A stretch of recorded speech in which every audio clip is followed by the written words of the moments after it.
Hey there everybody, Pete Pardo here from Sea of Tranquility. Welcome to another edition of Ranking the Albums. Today, by popular request, we've been talking a little bit about Ronnie James Dio today. So how about his first ever, I guess you can call them somewhat big band. They really weren't a big band, but it was the first kind of name band that Ronnie was in that got him any notoriety. Of course, we're talking about Elf. Okay, so this is the band that Ronnie was in just prior to himself and most of the band getting scooped up by Ritchie Blackmore as he's leaving Deep Purple to form the band Rainbow. So Elf had 3 albums released in just a short period of time, so one album basically almost every year, right? And like I said, not a big discography. Quite honest, I'll be very honest with you here. I have these Elf albums on CD. I'm not a huge fan of any of them. Other than, Ronnie sounds great, and the band's obviously pretty tight, but they're doing this kind of like honky-tonk, piano, boogie, southern rocky type of rock music that isn't all that interesting to me. It's okay.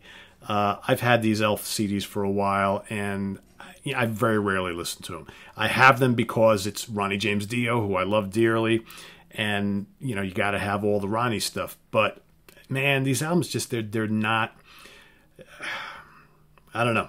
Not a lot that makes me come back and visit. I was never a big fan of like the kind of nonstop honky tonk piano type of rock and roll. And that's what a lot of this stuff is. Occasionally, it veers into kind of heavy blues rock, and that's when I think things get a little bit more interesting. But more often than not, these songs just kind of like, for me, they're a little bit flat. I know there's folks who really dig these, and like I said, Ronnie sounds good. The band, good players in this band, but I don't know, for me, it's just like, it's okay.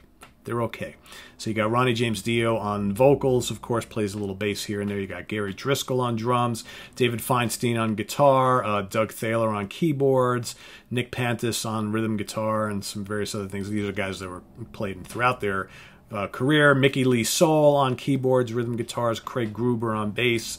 Steve Edwards also played a little lead guitar for them. Mark Nossif on percussion, and that's basically it. So all those guys were in this band at one point or another. Like I said, 3 albums, 1972, 1974, and 1975. Kind of came and went. And then, boom, Rainbow happened.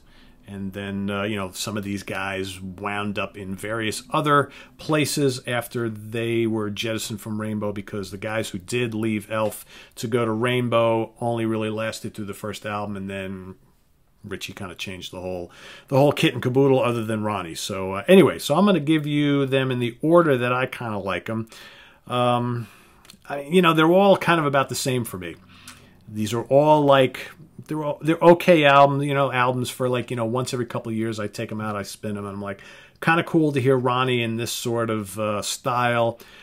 But I don't like these albums enough to make me come back to them that often. But I figure, enough people have been asking for them, might as well do. We've done basically everything else that Ronnie's been involved with. So I'm going to go to their first, my first pick, coming in at number 3. All right, and I've got the kind of the 2-on-1 here, which has Trying to Burn the Sun and Carolina County Ball, which for those here in the U.S., Carolina County Ball was actually titled LA 59 here. Okay, so that was from 1974. That's actually the one that I'm going to pick in as my number 3, and that was the album cover here. If you had the Carolina County Ball, it had all the guys in the band kind of like overlooking like kind of like an atrium or something like that, or like in an opera house or something like that. They're kind of like all looking down. So this is their second album. Again, some good time rock and roll, lots of piano, a couple bluesy numbers. There's like a little, most of these guys, or a good chunk of them, were from like the New York area, the Northeast, but yet they're doing kind of like this southern bluesy rock type of thing. Title track is okay. LA 59 is actually a pretty decent song. Ain't It All Amusing is probably one of my favorite songs on the album. That's kind of rockin'. Happy's pretty decent. But then you got, Rockin' Chair, Rock and Roll Blues is okay. He's got a song called Rainbow on here. Doesn't sound anything like what we would come to hear from Rainbow. Do the Same Thing. Decent enough songs. Are they catchy? I guess. I don't know. Way too much piano for my, and especially, if you're going to do piano, every song has like the same kind of piano melodies going on. So every song just sounds like a barroom boogie type of thing. And that's the problem I have with most of these, all three of these albums, really. It's just, I don't know, to me it's just not engaging, and Dio sounds really good. But I just don't think this is anywhere near top shelf Dio, which we would come to, you know, hear from him not long after. It's like, you know, for me, it's like, you know, like Rainbow did the old Quatermass song, Black Sheep of the Family, on the first Rainbow album, which was kind of cool, right? But very kind of like, you know, boogie woogie, honky tonk type of, you know, just good time rock and roll. You know, most people, I mean, and Quatermass had much better songs than that, which is kind of interesting. But that's kind of the style that they did, that Rainbow did that song on their first album. Well, a lot of this stuff is kind of along those same lines. It's just like it's a little bit too much. I don't mind hearing a song or two on an album like that, but the whole album, coming in at number 2, I'm going to go with their self-titled debut from 1972. Of course, it has that kind of like almost underground, iconic little elf creature there. Okay, there's the guys in the band. There you see Ronnie with his beard, right? So, you know, this album I think fares a little bit better. It's still a lot of that kind of, you know, I mean, hoochie coochie lady, you know, what else? Love Me Like a Woman, First Avenue, you know, Nevermore is actually pretty cool too. And again, kind of bluesy. I like when they kind of lay off the piano a little bit, let the guitars come up front. None of these songs are really guitar heavy. That's maybe one of my big concerns here. Sit Down Honey is actually another really cool kind of dark bluesy number. My favorite album on here, a favorite song on here, and probably my favorite song in the entire catalog, is the very last song on here called Gambler Gambler, which is, you know, a nice, great slice of dark, crunchy, bluesy, you know, guitar rock. And I think that I would have loved to have heard more of that type of thing on these albums.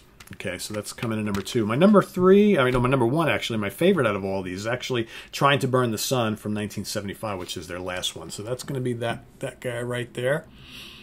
Of course, kind of cool. They got Ronnie front and center on the album cover, right? I find this album a little more focused on, it's just a better kind of rock album. It's got bluesy overtones, yes. It's got that kind of southern flair, yes. But Black Swampy Water, and again, all the song titles, a lot of lyrics is all, you know, it's just like they're trying to sound southern rock, but it's just not really making it for me. You got Prentice Wood, Good Time Music is actually a pretty cool song, Liberty Road, Shotgun Boogie, decent, Wonderworld, Streetwalker. You know, again, not a terrible album by any means. Great album, no. I just honestly, with the 3 of these, I don't love any of them. They're okay. I got them because I'm a completist.